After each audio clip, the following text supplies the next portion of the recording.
Mga kalakbay, tayo po ngayon ay nasa ika-4 na linggo ng Pasko ng muling pagkabuhay ng ating Panginoon. At 3 pong katangian ng isang mabuting pastol ang ating matututunan ngayong pinagdiriwang po natin ang linggo ng mabuting pastol. Una po, ang mabuting pastol ay nag-aalay ng kanyang buhay para sa mga tupa.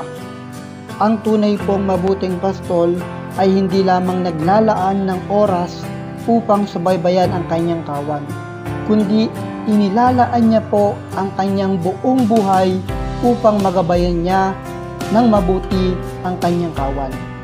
Ano man pong panahon, tag-init man yan, tag-ulan o taglamig, ang mabuting pastol ay kasama ng kanyang kawan. Hindi niya ito iniiwan. Maging sa panahon ng panganib, naroon po ang mabuting pastol upang ipagtanggol ang kanyang mga tupa sa magubangis na mga hayop. Handa po siyang magbuwis ng buhay para sa kaligtasan ng kanyang kawan. At mga kalakbay, ito po ang ginawa ng ating Panginoong Hesus. Siya po ay nag-alay ng kanyang buhay sa krus upang ang kanyang kawan, tayo po, ay magkamit ng kaligtasan at ng buhay na walang hanggan. Si Jesus ang ating mabuting pastol. Pangalawa po, nakikilala ng mabuting pastol ang kanyang mga tupa.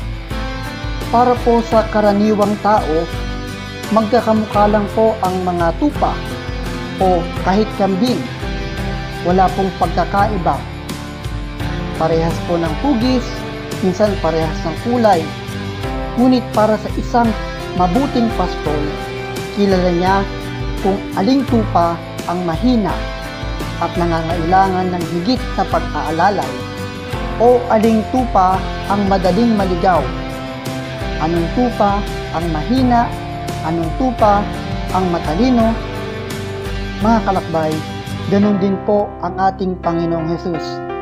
Bilang mabuting pastol sa atin, para sa ibang mga tao, maaaring nakikita lamang nila ang ating panlabas na anyo o kaya naman ay ang ating ugali. Ngunit si Jesus, nababatid niya po ang ating tunay na pagkatao. Wala tayong maitatago sa Kanya. Kilala po tayo ng ating Panginoong Hesus. Nababatid niya po maging ang pinakamalalim na hangarin ng ating mga puso.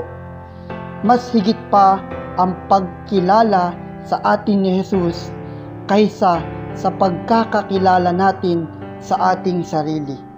Si Jesus ang ating mabuting pastol. Pangatlo po, nais ng mabuting pastol na hanapin ang mga nawawalang tupa. May mga tupa po kasing wala sa kulungan. May mga tupang naliligaw ng landas at hindi kabilang sa kawan. Hangad po ng isang mabuting pastol na hanapin sila upang sila din ay magabayan at madala sa mainam na pastulan. Mga kalakbay, sa tuwing tayo'y nalulugmok sa kasalanan, hindi po tumitigil ang ating Panginoong Hesus upang tayo ay hanapin, upang tayo ay maibalik sa Kanya. Mahal na mahal po tayo ng ating Panginoong Hesus at ang nais niya ay maibalik tayo sa Kanyang piling.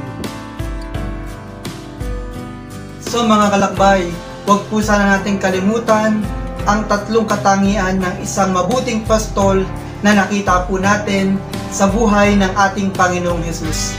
Maraming salamat sa inyong panonood. Muli, ito po si Father Toto Galban. God bless.